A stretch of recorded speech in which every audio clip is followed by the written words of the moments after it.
The Right Side with Doug Billings. Hi, ladies and gentlemen. Doug Billings here on the set of The Right Side. Today, wow, the Epstein file, another document dump, and it was a massive one, 3,000 or so pages. Wow. Today, I am not going to do rumor, not going to do mob justice, and I'm not going to do narrative theater with you. I'm going to do something radical. I'm going to talk about evidence. I'm going to talk about definitions and the standards that a republic absolutely requires. Ladies and gentlemen, The Right Side with Doug Billings is now upon you. Are you ready? Let's go. The Right Side with Doug Billings. Hey everybody, my name is General Mike Flynn, and I'm here to do a big shout out for my great friend and one of the best in the business, Mr. Doug Billings. Right Side with Doug Billings, Right Side with Doug Billings. Doug is the future of the airwaves when it comes to independent broadcasters and podcasters. He is the new Rush Limbaugh. He's exactly what America needs right now, looking for honesty, looking for wisdom, looking for truth, looking for patriotism. Listen to Doug Billings at Right Side with Doug Billings. God bless you and God bless America, and thank you. Ladies and gentlemen, we are winning. We're winning, winning, winning. Welcome to The Right Side with Doug Billings. Are you ready? We are not liberal snowflakes who melt away in the face of tragedy, adversity, and challenge. We are a covenant nation under God, and his divine providence is not dead and it's not gone. It is living within each and every one of you. And you will bring it to life in such a way that the world has never seen before. We never back down. We never give up. We march forward.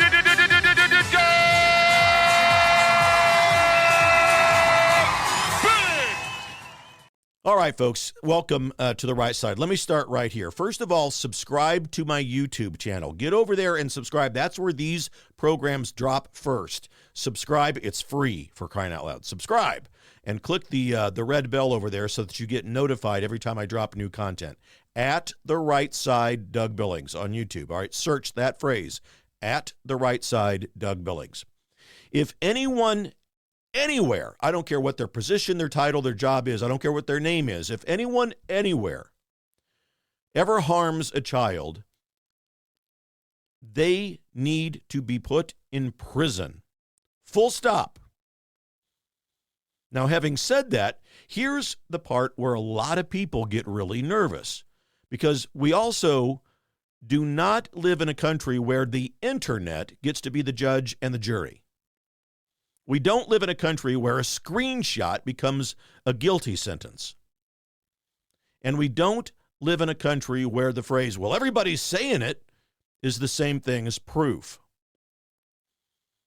And if we allow ourselves to slide into all of that, we don't just lose an argument, ladies and gentlemen, we lose the republic.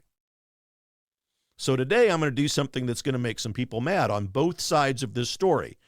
I'm going to slow it down, and I'm going to define terms. I'm going to separate allegation from evidence, and I'm going to give you a clean and reliable framework for evaluating what the people of this country and around the world are calling the Epstein files. And we're going to do it without becoming a pawn for anybody else's agenda. Because a lot of people, they hear that term, they don't even know what the hell the Epstein files are.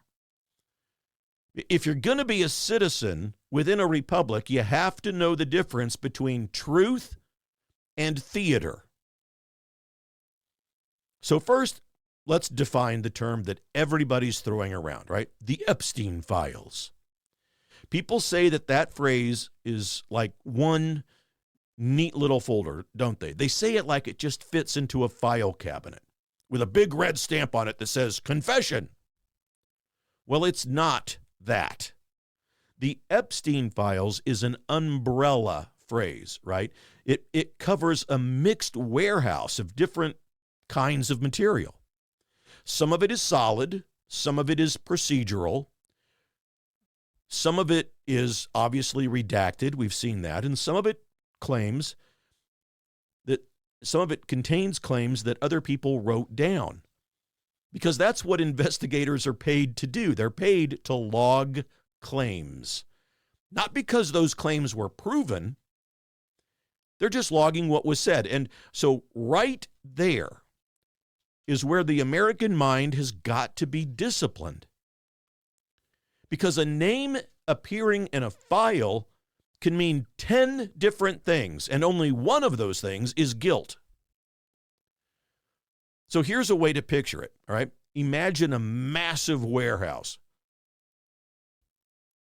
Some boxes in that warehouse are court filings. Some boxes are investigative notes. Some of those boxes contain investigative logs.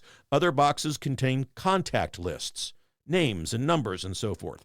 Some of the boxes contain calendars.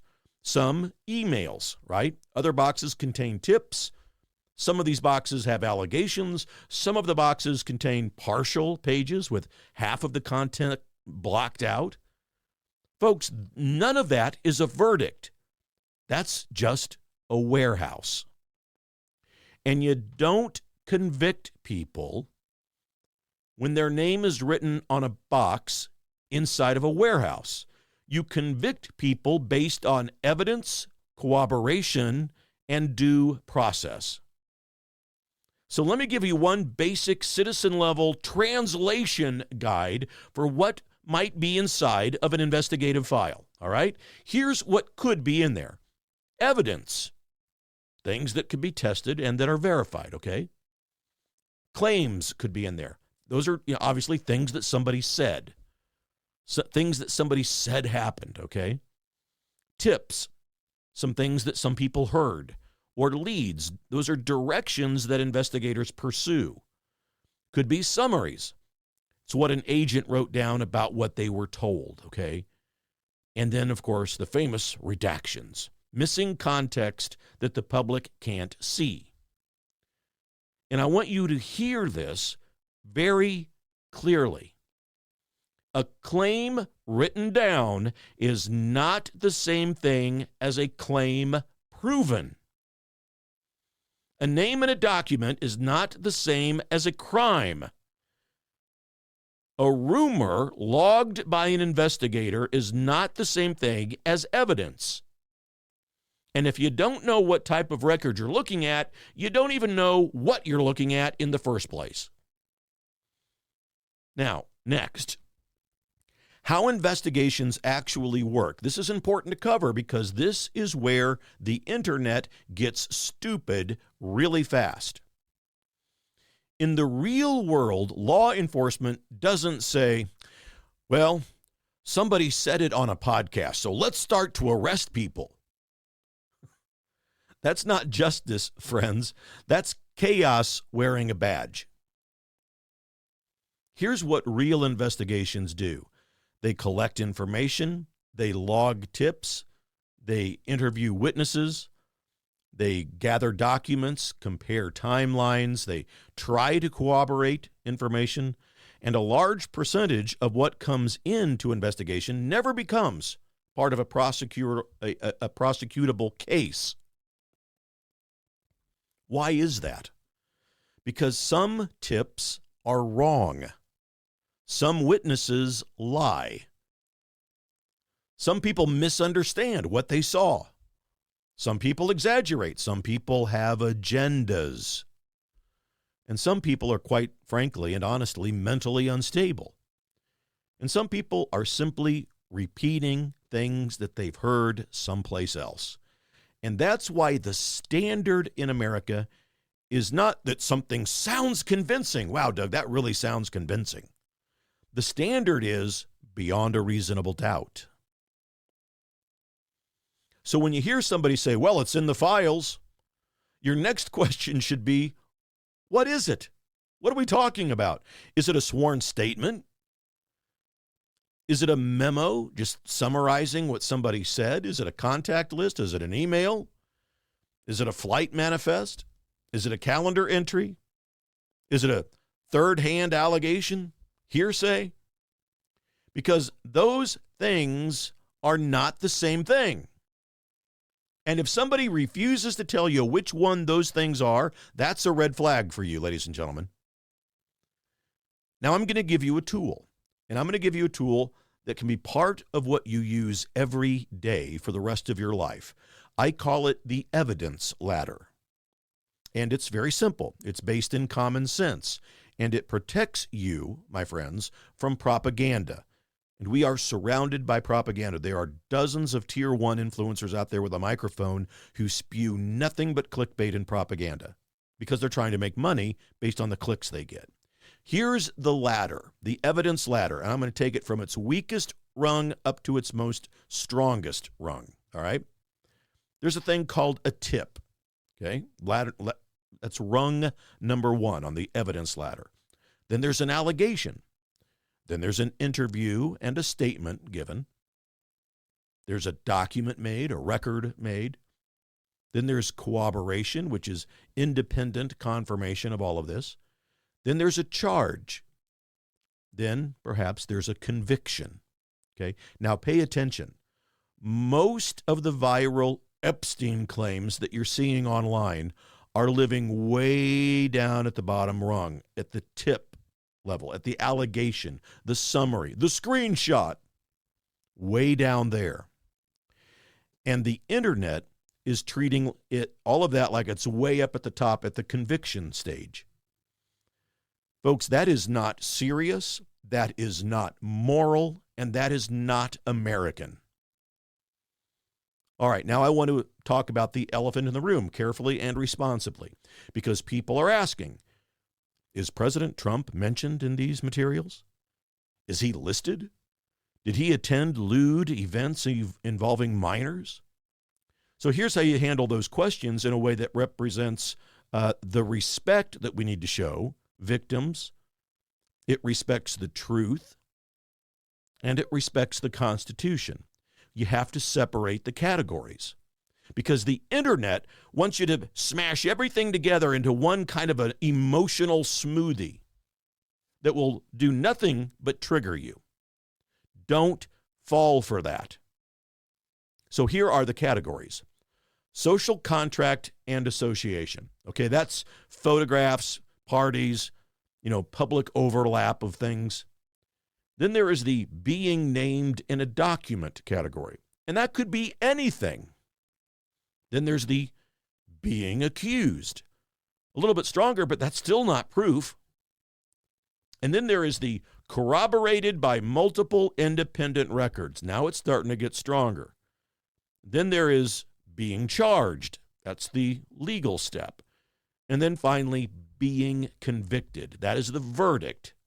All right? Now, if a podcaster says, well, this proves that Trump did, X, Y, and Z, but the only thing that they can show you is a line in a document that amounts to an allegation summary, then what do you actually have? You have a claim that was recorded. That's all. That's all you have. You don't automatically have proof that anything happened. And I'm going to say something that used to be obvious in America. In America, the burden of proof is not on the accused to disprove the internet. The burden of proof is on the accuser to prove the claim. And that's not protecting the powerful. Oh, Doug, you're just protecting the powerful. BS. That's protecting the people. Because if you can erase that standard for one man, you can erase it for anybody, ladies and gentlemen. And that is the end of equal justice, period. Now, let me talk about credibility. Because, yes, there are things that can be spun, selectively edited, and used as weapons.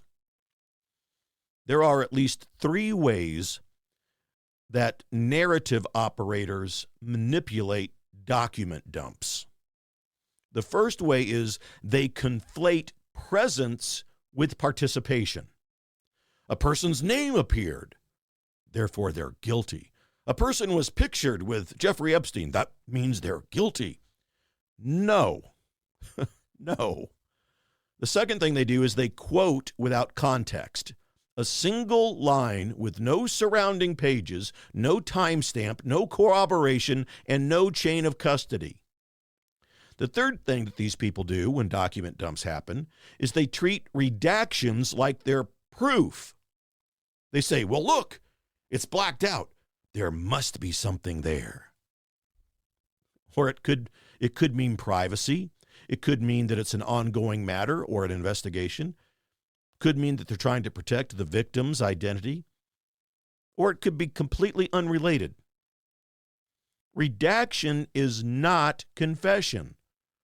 Redaction is simply missing context. And missing context is exactly where propaganda breeds. So here's your citizen test. If someone is using all of this to create certainty while refusing to show you the full chain, then they're selling you a narrative, not the truth. In other words, ladies and gentlemen, they are presenting you clickbait. And now we get to the part where the modern age is trying to lure you in to mob thinking. This is how the narrative machine works, okay? A document dump happens. Then a screenshot gets posted. Then an influencer reads it into a microphone with ominous music being played in the background, right? Then a headline will form. And then everybody's saying it, Doug. Everybody's talking about it. And then you wake up and your neighbor is certain, even though nobody has established any of this, that what the underlying record and the truth is. They're just certain of it. And that's the line that you need to have tattooed on your brain. The loudest claims usually come before the strongest evidence, not after it. And that's where a republic either holds on or it starts to slip. Because if we all rush like a mob and start screaming, arrests, arrest, we need arrests now, based on material that doesn't come anywhere close to a conviction, we are not standing for justice anymore, ladies and gentlemen. We're shopping for real estate in Kookville. And history is very clear about what happens to countries that replace evidence with emotion. They don't get safer, they get smaller. They get meaner. They get ruled by whoever controls the loudest narrative. And here's what the founding fathers had in mind, their button. Because this is really the whole point. The founders didn't design the system to protect the powerful. They designed it to protect the people from each other, from the state, and from the mob. Because they understood something that too many Americans today have forgotten. A nation can survive with disagreement, but it cannot survive with mob rule. A nation can survive politics, but it cannot survive the collapse of the standards by which we build and measure one. So what is the responsible and persuasive way to exonerate anybody in a public conversation like this? Well, you don't do it by screaming innocent louder than the other side is screaming guilty. That's not persuasion. That is tribal warfare. You convince people by defending the standard. And you do it by saying things like, show me what kind of document that is. Show me whether that's firsthand information or if it's hearsay. Show me the corroboration. Show me the provenance, where that document came from. Show me whether that has been tested, whether it's been verified, and whether it's been examined. Show me whether that resulted in charges, because that tells you something about whether or not it held up. So that's not a dodge to the question. That is how adults protect civilization, ladies and gentlemen. And if somebody hears all of this and says, well, why don't you just believe the allegations? Well, here's your answer to that question. Because I'm an American. Because I believe in due process. I refuse to let the country become a place where accusations are enough to destroy any person at any time. And this is important because I don't want actual evil, ladies and gentlemen, to hide behind fake claims. When everything is treated as proof, then nothing is proven. And then the guilty slip through the fog of all of this propaganda. Now, let me end with a moral posture that matters, I think, really most. If there are crimes, prosecute them. If there are victims, we've got to protect them. If there are predators, put them away. But don't let your hatred of predators turn you into a citizen who no longer believes in proof. Because the moment the Republic decides that documents don't need context and that claims don't need corroboration, the Republic doesn't belong to the people anymore. It belongs to whoever controls the story. And that is not justice. That is not truth. That is not America. So I'm not asking you to trust podcasters, not at all. I'm not asking you to trust politicians. I'm asking you to trust standards.